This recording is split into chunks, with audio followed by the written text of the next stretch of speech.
The reflection in the darkened kitchen window showed a woman I barely recognized, her eyes wide with a fear that was also a perverse thrill.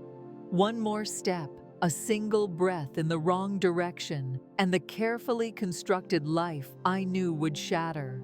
The horrifying part: my feet were already moving, drawn towards an abyss I had meticulously helped dig.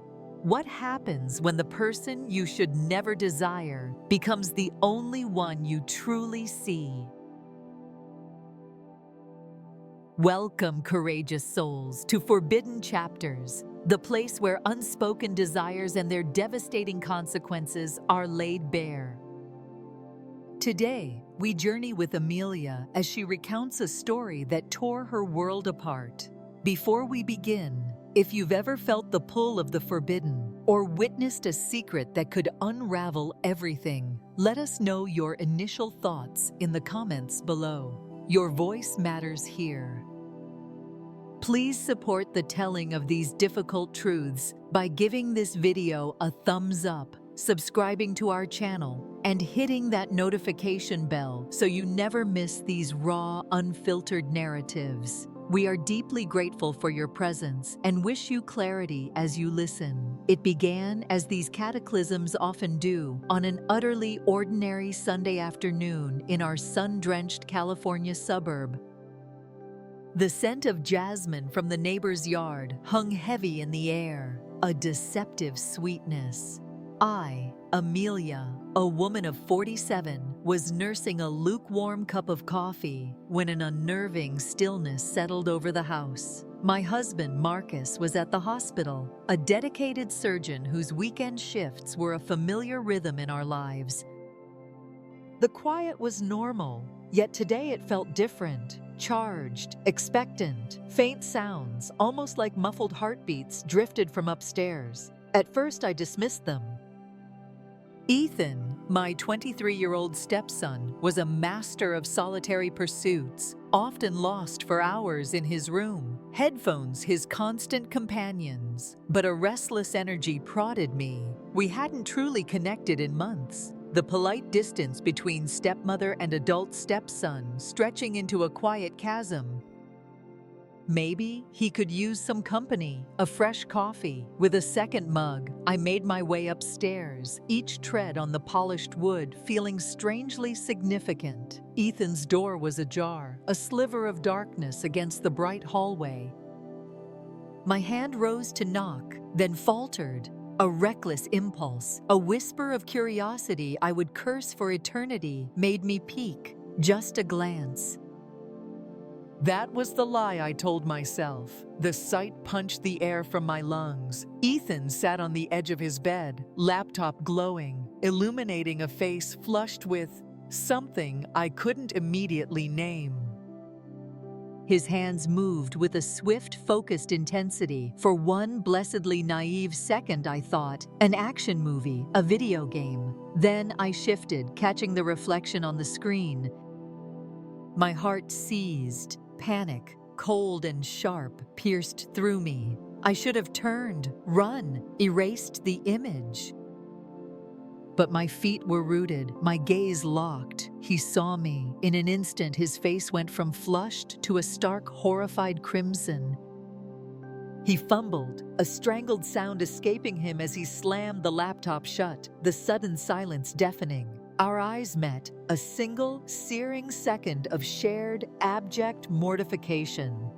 I'm sorry, he stammered, voice cracking, his gaze darting away as if my presence were a physical burn.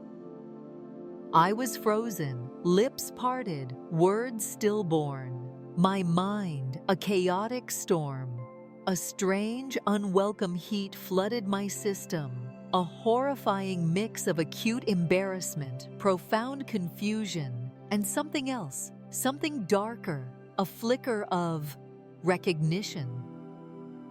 Finally, with monumental effort, I lurched back from the doorway, pressing trembling hands to my blazing cheeks. My heart hammered a frantic tattoo against my ribs. What in God's name just happened?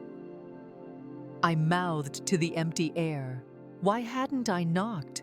Why that voyeuristic fatal curiosity? But was the fault entirely mine? Stop it, Amelia, I berated myself. Yet it wasn't merely what I'd seen. It was the look in Ethan's eyes, the raw, undeniable shame, yes, but also a fleeting, unreadable flicker that resonated with a deeply buried part of my own being. He was a man, 23, and I was a woman who'd stared down enough of her own demons to recognize their shadows in another. I was still in the hallway, a wreck of frayed nerves, when he emerged, shirt hastily smoothed, throat cleared, his eyes meticulously avoiding any contact with mine. Amelia, I'm truly sorry. I thought the door was closed. I shook my head, still unable to meet his gaze. No, I'm the one who should apologize. I should have knocked. My words stumbled out, a clumsy, inadequate shield. A heavy, loaded silence descended, a stark contrast to the easy quiet we'd sometimes shared. I turned towards the sanctuary of the stairs, my voice barely a whisper. I need to start dinner. I fled, not walked, desperate to outrun the aftershock. The rest of that day was a surreal, silent film. Not a word, not even a peripheral glance passed between us during dinner. The loudest sound was the clinking of forks against china, but the silence was not empty. It throbbed with the unspoken, with the seismic shift that had just occurred, and a cold dread settled in my gut. This was nowhere near over. The days that followed were a refined torture. Life, on its deceptive surface, continued. Marcus came home, tired but loving, entirely oblivious to the chasm that had cracked open in his home. Ethan and I coexisted, orbiting each other like wary planets, acutely aware of the other's presence, terrified of collision. The tension was a living entity in the house, a shared glance across the breakfast table, an accidental brush of hands reaching for the remote.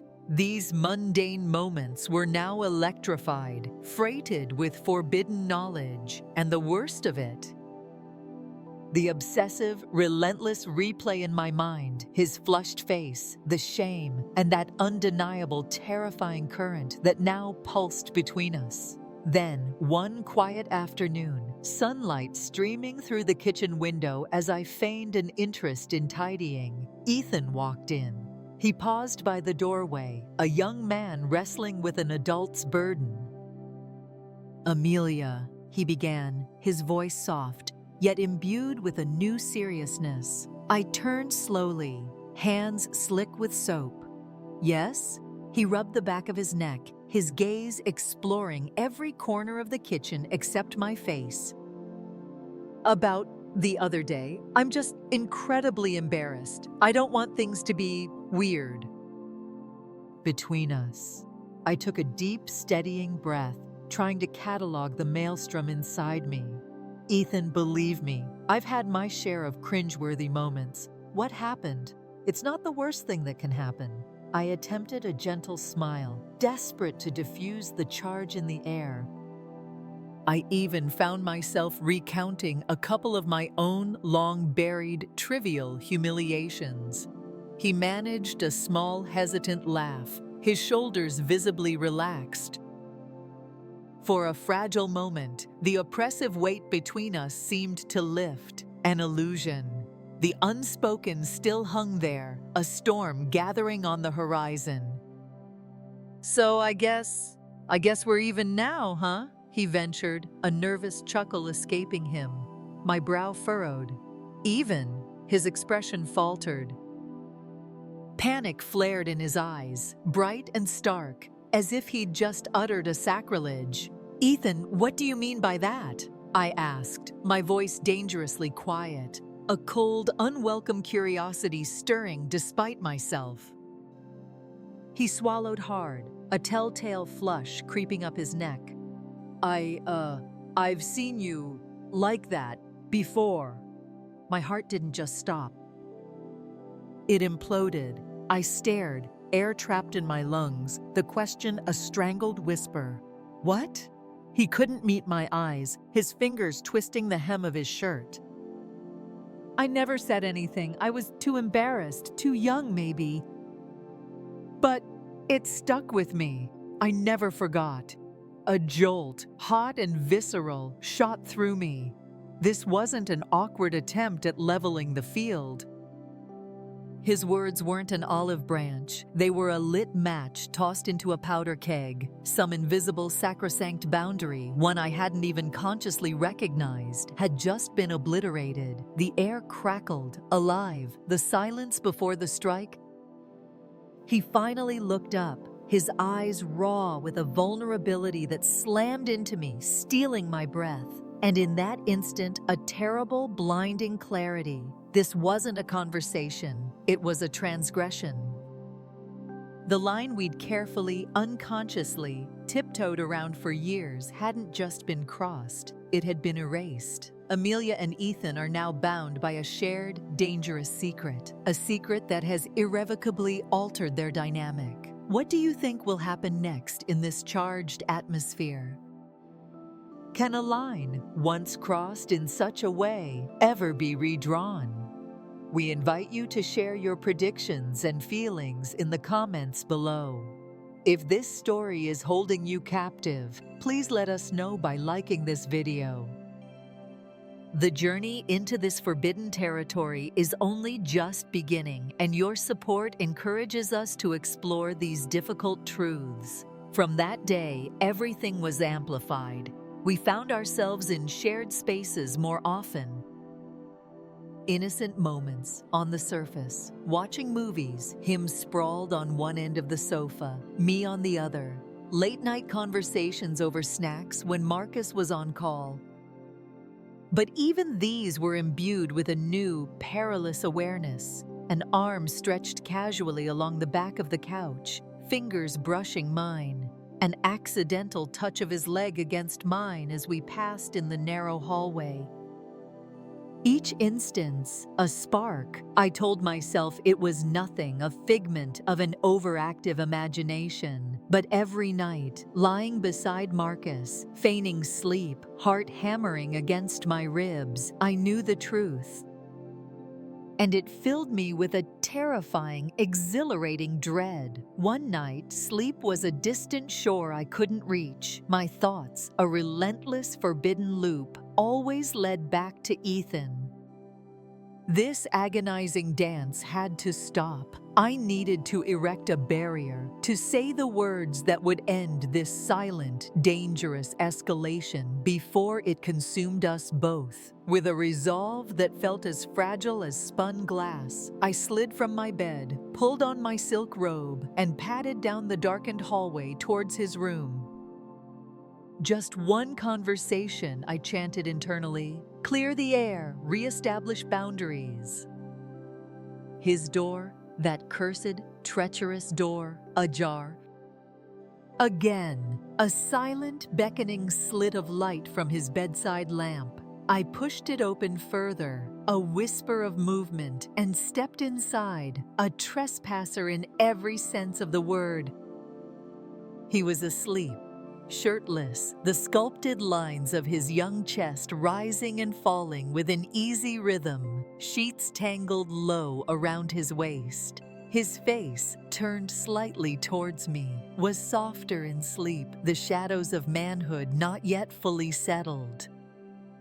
I should have retreated. God, I knew it. Instead, my traitorous gaze drifted lower, lingering, absorbing more than I had any right to see, any right to feel.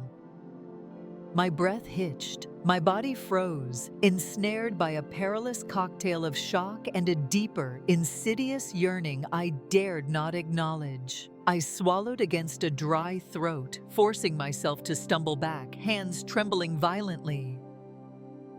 What in heaven's name is wrong with me? I fled to my own room, collapsing onto my bed, mind a raging inferno, heart a wild bird trapped in my chest. But that, I would soon learn, was merely a tremor before the earthquake.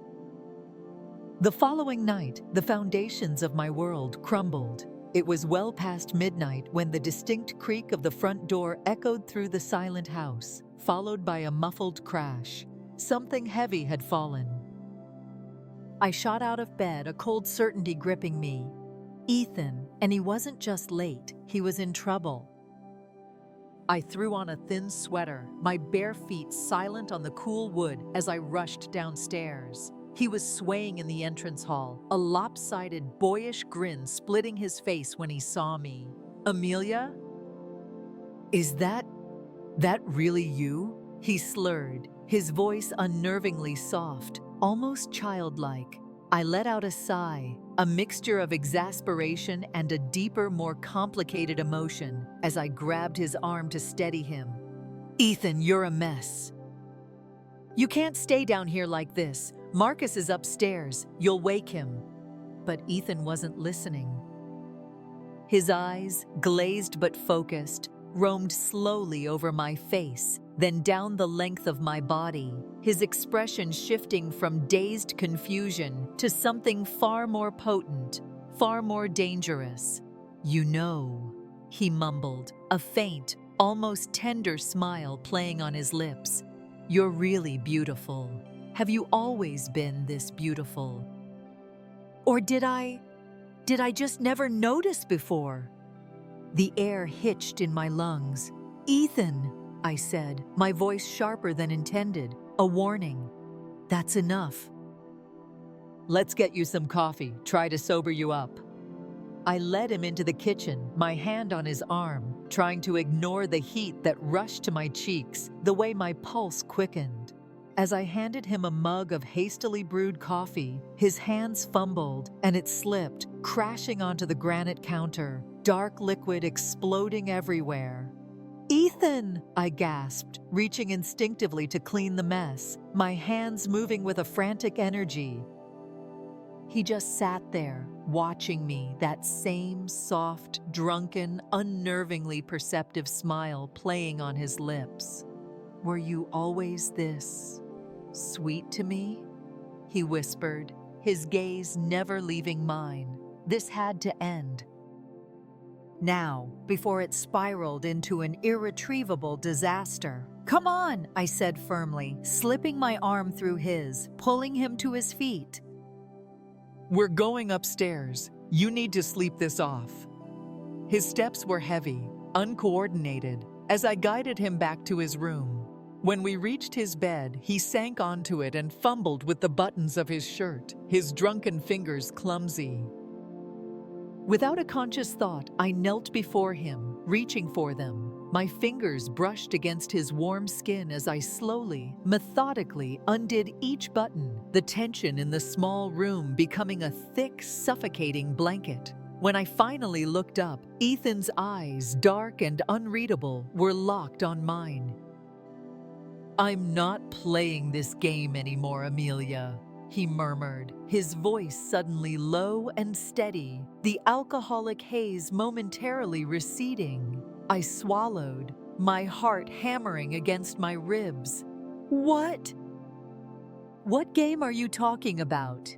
He stood up then, towering over me as I knelt, closing the small space between us with slow, deliberate steps. "The one where we both pretend this isn't happening," he said, his breath warm against my cheek, a shiver tracing its way down my spine.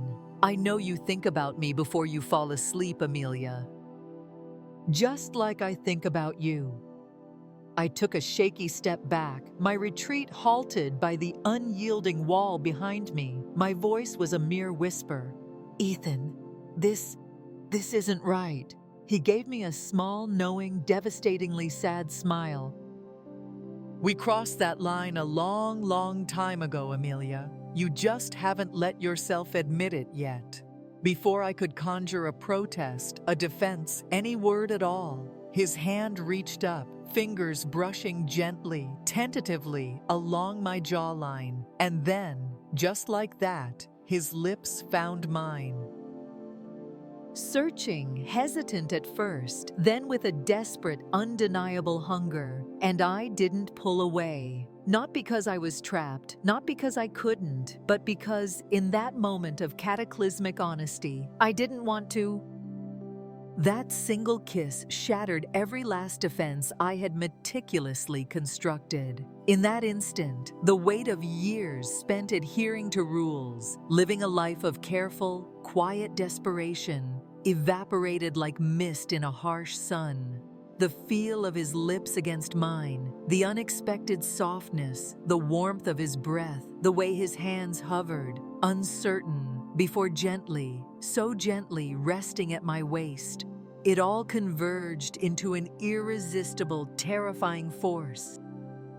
My hands trembled, but they didn't push him away. I couldn't. When he finally, reluctantly pulled back, his eyes, dark pools of confusion and longing, searched mine, his breathing as uneven as my own. "Tell me to stop, Amelia," he whispered, his forehead resting against mine, a silent plea. "Just say the word, and I swear I'll walk away. I'll never—" But the word wouldn't come. It died on my lips, strangled by a truth I could no longer deny. Instead, I found myself whispering words I never imagined I was capable of, words that sealed our fate. "You're right, Ethan. I'm done pretending." His lips were back on mine before the last syllable even faded. More certain this time, more demanding, a raw, desperate claiming. My silk robe, my last flimsy barrier, slipped from my shoulders without resistance, pooling in a silent, accusatory heap at my feet. Shame should have consumed me. Guilt should have been my shroud. I should have run, screamed, fought. But all I felt, in that moment of utter, terrifying surrender, was a perverse, shattering relief, as if a pressure that had been building inside me for a lifetime had finally, devastatingly, found its release. He led me gently, reverently, to his bed, his hands careful, almost worshipful, as if afraid I'd vanish, a dream he was terrified to wake from. I lay back against the cool, crisp sheets, my heart pounding so hard I was sure he could hear its frantic rhythm, a drumbeat heralding our mutual ruin. "Don't be afraid," he whispered, brushing a stray strand of hair from my face, his voice a soothing balm on my raw nerves. "Everything's okay. You're safe with me." His words were soft, a lie we both desperately needed to believe, but they carried a strange, seductive power. I closed my eyes, letting out a long, shaky breath, trying to calm the raging storm within me. But even in that moment of profound, transgressive intimacy, a part of me, the part that still clung to the wreckage of who I used to be, trembled, not entirely from fear, but from the bone-deep, chilling realization of what we had just irrevocably done. And yet, I didn't stop him. His touch was careful, exploring but achingly respectful, as if he understood, on some intuitive level, that this wasn't just physical. This was something deeper, something elemental, something we couldn't name but felt with every fiber of our beings. The moments that followed blurred together, a kaleidoscope of quiet sighs, nervous, almost incredulous laughter, hands discovering places they had only dreamed of, words whispered in the charged darkness. But even through the intoxicating haze of it all, one terrifying, immutable truth settled into the marrow of my bones. There was no turning back, not for either of us. When it was over, we lay entangled in the dim, pre-dawn light, his arm draped loosely, possessively, over me, the silence between us now louder, more profound, more terrifying than any words could ever be. "Amelia." Ethan's voice was low, laced with a hesitant, dawning apprehension. Do you regret this?" I turned my head on the pillow, meeting his worried gaze in the gloom. I swallowed hard against the dryness in my throat. "I don't know," I admitted, my voice barely above a whisper, the honesty a fresh wave of pain. "I just know. We can't undo it." "Ever."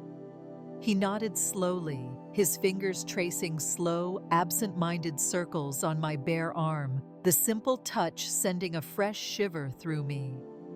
Outside, the house was deathly silent. Marcus slept peacefully, blissfully, down the hall, completely unaware that his world, our meticulously crafted, shared world, had just been fractured beyond repair, changed forever by a betrayal born of loneliness and a spark ignited in the most forbidden of places.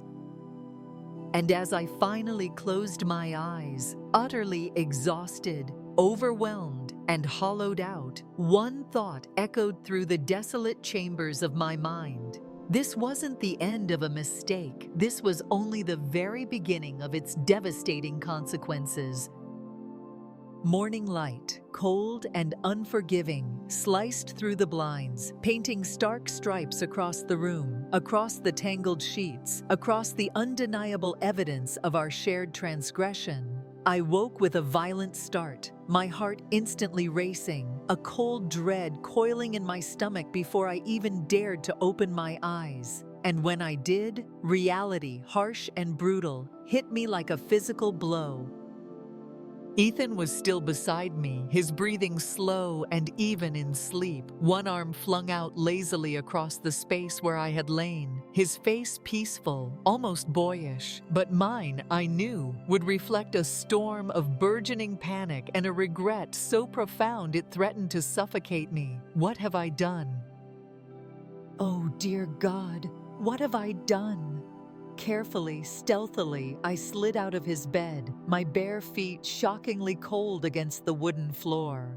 I retrieved my discarded robe, wrapping it around myself as if its thin silk could somehow shield me from the terrible, crushing weight of our actions.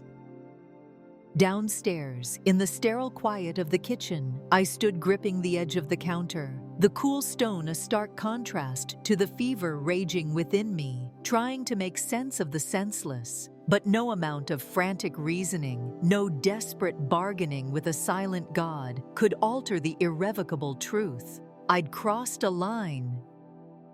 No, I'd obliterated it. Marcus came downstairs not long after, his cheerful, oblivious voice cutting through the dense fog of my guilt like a surgeon's scalpel. "Morning, sweetheart," he greeted, pressing his customary warm kiss to my cheek. I flinched, a tiny, involuntary recoil, but thankfully, in his pre-coffee haze, he didn't seem to notice. "How'd you sleep?" he asked casually, pouring himself a large mug of coffee, the aroma suddenly nauseating. I swallowed against the lump in my throat, forcing a smile that felt like a grotesque mask. "Fine," I lied, the word tasting like ash in my mouth. "Just had a little trouble falling asleep, that's all." Ethan remained in his room for most of that agonizing day. We didn't exchange a single word, not even a glance. But every time I passed the hallway upstairs, every time I heard the faintest creak of a floorboard from his room, my heart leaped into my throat, my mind racing, wondering if he was replaying our night with the same obsessive, horrified clarity that I was. By the time the sun began its slow, painterly descent, casting long, melancholic shadows across the lawn, I knew I couldn't bear the suffocating silence any longer. I was in the backyard, a pair of pruning shears clutched in my hand, feigning an interest in the already immaculate rose bushes by the fence, when Ethan finally emerged from the house. He stopped a few feet away, his hands shoved deep into the pockets of his hoodie, his expression unreadable, a careful blankness that somehow mirrored my own. "Amelia," he started, his voice low, barely audible above the rustling of the evening breeze through the sycamore trees. I turned to him slowly, the few feet of manicured grass between us feeling like an unbridgeable chasm. "Ethan," I said, my voice surprisingly steady, though my insides were a roiling sea of turmoil. We can't pretend like nothing happened. We both know that. But we also can't let this destroy everything." "Everyone." My voice faltered on the last word, his jaw tensed, his gaze shifting away from mine, out towards the quiet suburban street beyond our fence. "I know," he said, his voice flat. "But I can't stop thinking about it, about you, and, Amelia, I don't want to lie anymore." "Not about this." I shook my head, a tight band constricting my chest. "You have to, Ethan. We both have to." "This? What happened? It can never, ever happen again. It was a mistake, a terrible, terrible mistake." He turned back then, his eyes, those same eyes that had looked at me with such desperate longing just hours before, now dark and intense, filled with a pain that mirrored my own. "But it did happen, Amelia," he said, his voice raw. "And you didn't stop me. We didn't stop each other." I felt my knees weaken, the undeniable, brutal truth of his words hitting me with the force of a physical blow. "We're going to forget about this," I whispered, the words a desperate plea, a prayer to a heaven I no longer believed would listen, though I wasn't sure if I was trying to convince him or myself. Ethan took a slow, deliberate step towards me, closing the already too small distance between us. "Are you sure you want to forget, Amelia?" he asked, his voice a soft, dangerous caress. "Are you truly sure you can?" I didn't answer. I couldn't, because no matter how desperately I tried to summon the will, the conviction, I knew with a certainty that terrified me to my very core that I didn't want to forget. Not really. And that, more than anything else, was the most terrifying truth of all. The forbidden has been embraced, and now Amelia and Ethan face the impossible task of hiding a secret that pulses with a life of its own. Can they truly forget what happened? Or will this shared transgression continue to pull them together, even as it threatens to tear their world apart? What do you believe the future holds for them? Share your thoughts, your fears, your predictions in the comments below. If you find yourself captivated by this unfolding drama, please show your support by liking this video and subscribing to Forbidden Chapters. We are grateful for your fellowship on these difficult journeys and wish you moments of insight as you continue to listen. Days bled into weeks, each one a masterclass in duplicity. The fragile, precarious balance I tried so desperately to maintain began to fray, the cracks in our carefully constructed facade growing wider, more ominous with each passing day. On the surface, to the unsuspecting eye of Marcus, things probably looked normal. He went to work, returned exhausted, and shared our bed, oblivious to the seismic shifts occurring within his own home, within his own wife. Ethan, after that initial agonizing day, retreated further into himself, a ghost haunting the periphery of our lives. And I poured myself into a flurry of mundane, meaningless tasks. Laundry, grocery runs, elaborate dinners I could barely bring myself to taste. Anything to silence the relentless, accusing chorus in my head. But every stolen glance across the dinner table, every accidental, electrifying brush of skin as we passed too closely in the hallway, every shared, silent acknowledgement of the cataclysm we had wrought, it all added fuel to a dangerous, illicit fire that refused to be extinguished. It smoldered beneath the surface, a hidden inferno threatening to erupt and consume us all. And then came the night that the last vestiges of control, of denial, finally, irrevocably shattered. Marcus had picked up an extra, unexpected night shift at the hospital. The moment his car pulled out of the driveway, the house settled into that uneasy, supercharged quiet I had grown to both dread and, perversely, anticipate. I told myself I'd read, take a long bath, lose myself in a mindless movie.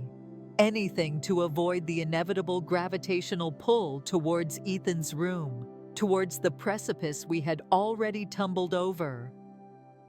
But nothing could quiet the raging storm building inside me, the desperate, dangerous yearning. And then, as if summoned by my own treacherous thoughts, came the soft, hesitant knock on my bedroom door. I froze, every nerve in my body screaming, a live wire of anticipation and terror. "Amelia?" Ethan's voice, low, hesitant, barely a breath against the wood. I opened the door slowly, my heart pounding against my ribs like a trapped bird, desperate for release, for escape. He stood there, a silhouette against the dim hallway light, his eyes full of a raw, undeniable conflict that mirrored my own, his hands shoved deep into the pockets of his sweatpants.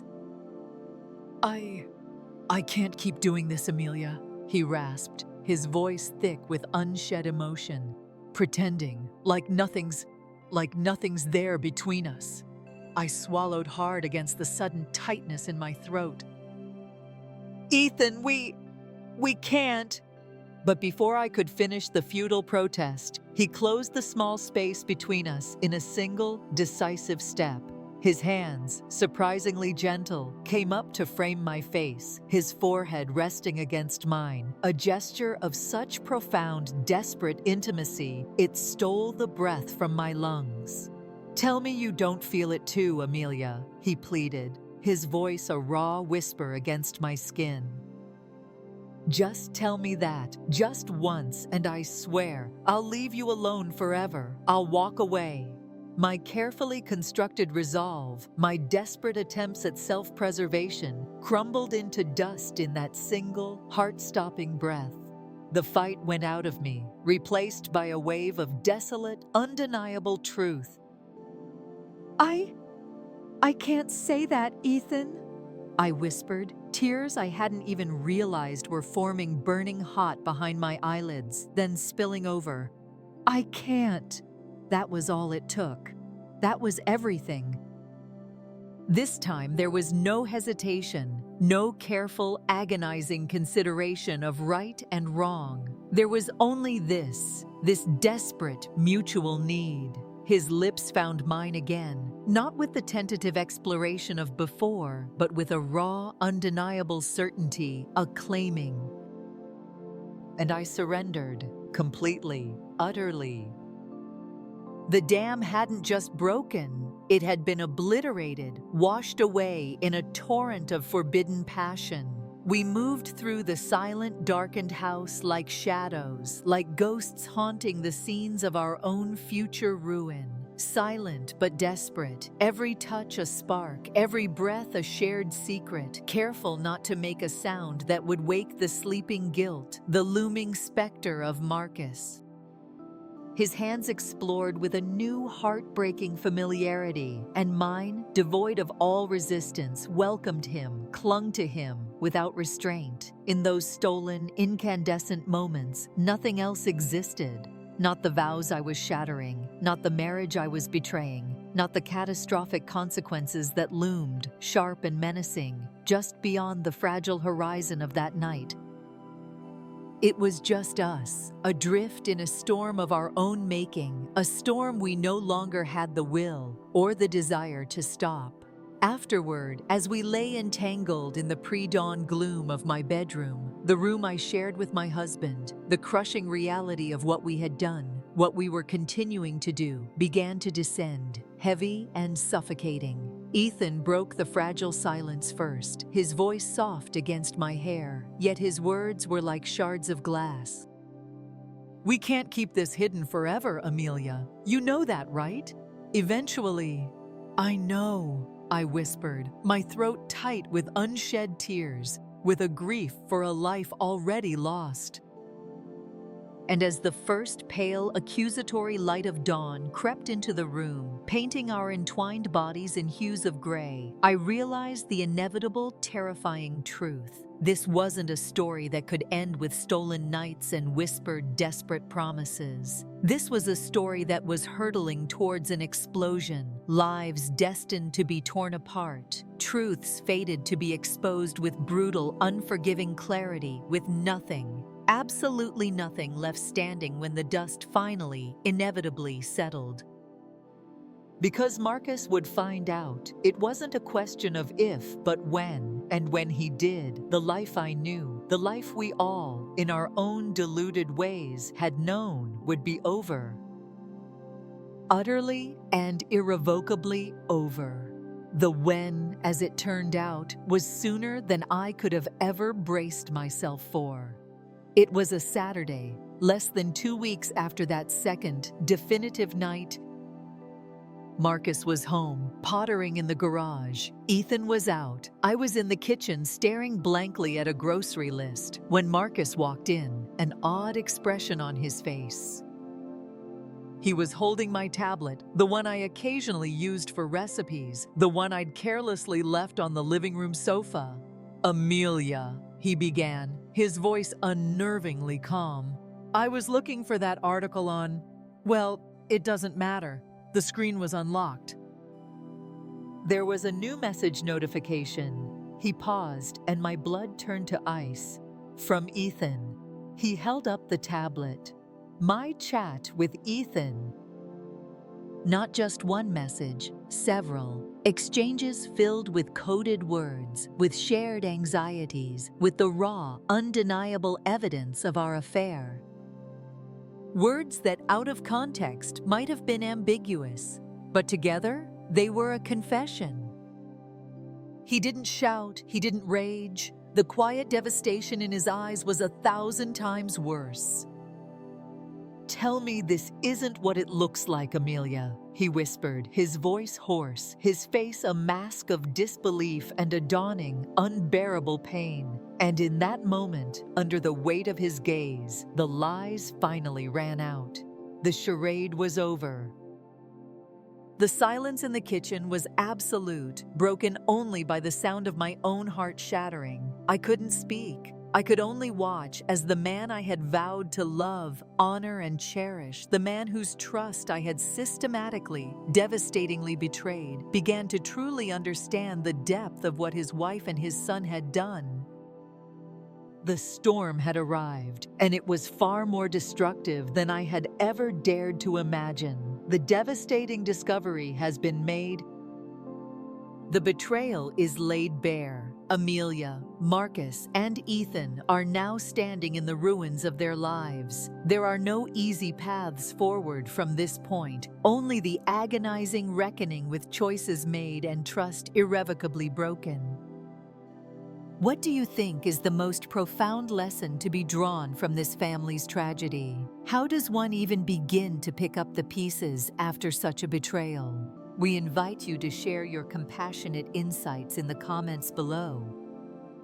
Thank you for walking with Amelia through this incredibly painful chapter on Forbidden Chapters. These stories are not easy, but they reflect the complex, often heartbreaking, realities of human emotion and action. If this narrative has touched you or made you reflect, please consider liking this video and subscribing to our channel for more true stories that dare to explore the shadows. We send you wishes of peace and understanding and hope you'll join us again.